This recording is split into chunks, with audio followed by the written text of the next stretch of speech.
करे रे भैया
चढ़ाई तो नहीं किया नहीं। अरे जिसके पास लक्ष्मण जैसा भाई रहेगा भला राम पर कोई आफत आ सकता है। फिर बात क्या कि आज बाबू को शुरुआत करने में बुलाए। आज मैं तुझे वो खुशखबरी सुनाने के लिए जा रहा हूँ। ऐसा कौन सा खुशखबरी है भाई साहब? अरे दर्जन खुशखबरी यही है कि आज तुम्हारी भाभी माल छोड़ करके दरबार आ गई थी। क्यों? हाँ क्या बात है? मेला के चर्चा लेकर। मेला? कैसा मेला? कौन सा मेला? अरे तुम्हारी भाभी बोली कि माँ दुर्गा ने मुझे सपना दिखाई। अच्छा कि आज दिल्ली करके राजा प्रति चौक पत्थर तोड़ तोड़ करके मेला लगाया और सारे देश के लोग वहाँ मेला देखने के लिए जा रहे हैं। आप भी मुझे इजाजत दीजिए, मैं भी मेला देखने के लिए जाऊंगा। तो क्या आप उसको मेला जाने के लिए ऑर्डर दे दिए हैं? नहीं तो ऑर्डर मेला जाने के लिए दीजिएगा फिर नहीं। इसीलिए तो मैंने तुझे बुलाया कि हम दोनों भाई थे। फिर हमको दरबार में क्यों बुलाए? मैं तुझे इसलिए बुलाया बहादुर कि तुम्हारा कहना वो मान ले। तुम जाकर के उसे समझा बुझा दो कि भाई साहब के पास कोई टीका फीका नहीं आया जो तुझे इजाजत दे देंगे कि मेला देखने के लिए चली जाओ। भाई साहब आपका पत्नी है, आप उसके पति हैं। जब आपके बात को वो नहीं मानती है तो हम तो देवर है, मेरा बात को वो क्या माने? तो भगत सिंह देवर भाभी का बहुत बड़ा प्यार है और तुम्हारा कहना वो जरूर मान लेगी ताकि वो मान जाए, ताकि हम दोनों भाई का कहीं पर अपमान ना हो क्योंकि टीका नहीं आया हुआ। चलिए ठीक है, तो जाकर के भाभी को मना कर देंगे। बिल्कुल मना कर देंगे, मेला नहीं जाने की। मेला नहीं जाए ठीक है भाई साहब। भाभी को 1 मिनट में समझा देंगे ताकि वो दोबारा मेला का चर्चा नहीं। ठीक है भाभी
मेला जाने के लिए भाई साहब ऑर्डर दिए या कि नहीं? नहीं देवर जी, जैसे मैंने दरबार गई मेला के बारे में मैंने चर्चा सुना, लेकिन आज बहुत मूड बड़ा देखिए। क्या भाई साहब का आज मूड बड़ा खड़ा बहुत बड़ा था, ऑर्डर नहीं दिया। क्या मेला जाने के लिए ऑर्डर नहीं दिए? नहीं। तो मेला का चर्चा छोड़ दो। नहीं देवर जी, क्यों? मेला का चर्चा मैं कैसे छोड़ूंगी? मर जाऊंगी वो मंदिर है, लेकिन मेला का चर्चा नहीं छोड़ूंगी। मरने के लिए तैयार है लेकिन मेला जाए करके ही रहे। हाँ चल ठीक है। भाई साहब ने हमको भेजा है समझाने के लिए कि जाकर के तुम अपने भाभी को समझा दो ताकि वो दोबारा मेला में नहीं जाए। ऐसा करो, ऐसा करो। हाँ, किसी तरह से जाकर के भाई साहब से मेला जाने के लिए ऑर्डर ले लो। तब तक जा रहे हैं हम, आगे में कोई सवारी करके रखेंगे। ठीक है देवर जी। भाई साहब से ऑर्डर लेकर के आए, हम जाकर के भाभी देवर दोनों सवारी पर बैठेंगे, चलेंगे। ठीक है देवर जी। चाहे जिस तरह से हो, प्यार से ऑर्डर मारना। गई आगे में मोन तो नहीं थे मुंडा है क्या आगे के भाई साहब के मूड तरह से ऑर्डर ही नहीं थे। मेला जाने के लिए ऑर्डर नहीं दे? कैसे ऑर्डर देना तुम्हें मालूम है? कैसे? प्यार से ऑर्डर मारना, प्यार से। गई कहना प्यार से कहबैया। क्या कहना कहबैया? सब बात हमें बता देगा तो उसके बाद तुम करोगे। गई कितना कहे कि तुम सामान देना करो। चल ठीक है, हम जैसे जैसे कहते हैं वैसे ही करना है। क्या ना करना? अभी भाई साहब दरबार में बैठे होंगे। हाँ, उसको क्या करना है? क्या मैं करूँगी? प्यार से सेवा करना है। कैसे सेवा करूँगी? बताओ। कहलिए सेवा करियो, कहना मीठी मीठी बात बोलियो, कैसे केना सेवा करबे, केना मीठी मीठी बात बोल। हामी जब बता देबै तो की जाना करते। हाँ सुनाइयो ना, हम तुरंत। चल ठीक है, उसको कैसे सेवा करना? कैसे? राजी राजी सेवा करिहा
क्या बात है, फिर आ गई दोबारा? हाँ इसलिए आई? वही बात वही जो मैंने बोल करके गई थी। खुल के बोल, क्या बात है, किस लिए आई है फिर? मेला के बारे में। अच्छा, फिर मेला की चर्चा लेकर के? हाँ। अब की बात लगता है तुम माल खा करके यहाँ से चले। मैंने बोला मेला की चर्चा बिल्कुल तुम छोड़ दो, मेला का तो तुमको आदेश मिलेगा ही नहीं, चाहे तुम नाक रगड़ के मर जाएगी लेकिन मेला का आदेश नहीं मिलेगा। मेला का ऑर्डर ले करके मैं जाऊंगी। लेकर के जाएगी? हाँ अब भी देखिए तू कैसे मौके में जाएगी। देखूंगी मौके में पावर है या कि मर्द में पावर है। अब तुमको पागल हो गया? जाके देख, ऑर्डर मैंने देना। जाके देख ले। ऑर्डर मैंने देना। हरामजादी तू ज्यादा लबर कर रहा है। हम बोलेंगे तो नहीं तो तुम कहेंगे हम जबरदस्ती चली जाए, बुखारे उतार देंगे। भैया ये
किससे? मतलब तुमसे? उल्टे बोलता जब भी बोलता मर्द को मर्द शादी होता है मारेगा ना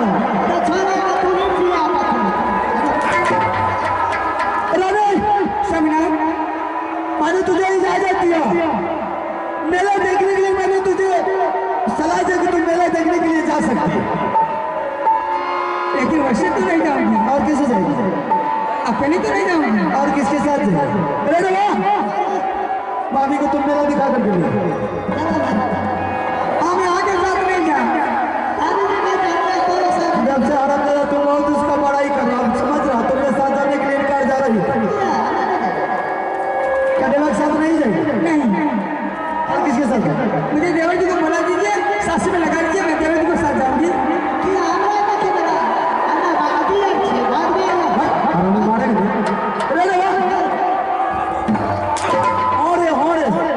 इतना मार मारेंगे ना बोलने के लिए सिखा वो बोल रही है अकेले नहीं जाओ, बोलेगी हमको जाने के लिए, हम मेला देखने के लिए जाते हैं। किसको बोला? हम जाएंगे तब मैं हराम दादा ना, मुझे मेला वाला से मतलब नहीं। अरे मेले के लिए मैं इसको बता देता ना। अगर ठीक है दीवानी बाबू रुदल सिंह के साथ जाएगी तो मैं रुदल सिंह को बुला करके तुम्हारे साथ रहना। ठीक है मेरा बात सुनो।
वही चर्चा लेकर के तुम्हारी भाभी फिर दरबार में आ गई कि मैं तो मेला देखने के लिए जाऊंगी तो जाऊंगी, अगर आप मेला की इजाजत नहीं देते हैं तो सर पटक करके मर जाऊंगा। अच्छा मैंने तो कुछ देर के लिए मना कर दिया कि मेला की इजाजत नहीं मिली, वो वास्तव में सर पटक करके मारने के लिए तैयार हो। तो क्या आप उसको मेला जाने के लिए ऑर्डर दे दिए? हाँ मैंने तो दे दिया ऑर्डर। तो ठीक है भाई साहब, आपने उसको मेला जाने के लिए ऑर्डर दे दिया है, तो आप पति पत्नी दोनों मिल करके जाइए मेला देखने के लिए। रुदल सिंह को उससे कोई मतलब नहीं। बाबू रुदल सिंह जंगली आदमी, जंगल का शेर, जंगल का बादशाह, 6 महीने जंगल में रहते हैं तो 2 4 रोज राजमाता में रहते हैं। आज बाबू रुदल सिंह अपने जंगल को कहना बिल्कुल तुम्हारा ठीक है कि तुम आपको पत्नी आप मेला देखने के लिए चाहिए। अरे मेरा भी कोई फर्ज बनता है, जिस भाई को अपने से छोटा भाई नहीं रहता है वही आदमी अपनी पत्नी के साथ जाता है। मेरे पास तो मेरा छोटा भाई है, मैं छोटा भाई को भेज रहा हूँ अपनी भाभी के साथ मेला देखने के लिए। ठीक है भाई साहब, जब ऐसा आपका विचार है तो हम मेला जाने के लिए तैयार हैं। ठीक है बहादुर, मुझे मालूम था कि तुम मेरे बात को मना नहीं करो। रानी रानी ठीक है,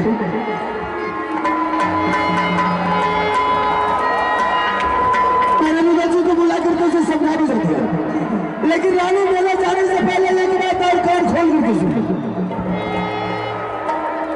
मेला जाने में बहुत मेहनत भी है। क्या क्या है? कान का पर्दा हटा करके सुन, मेला जा रही तो मैं रुदल जी को तुम्हें तो साथ लगा दिया, ठीक है, और 1 हफ्ते के अंदर में सीधी तरह लौट करके पाएगी, और वो भी बिल्कुल सही सलामत।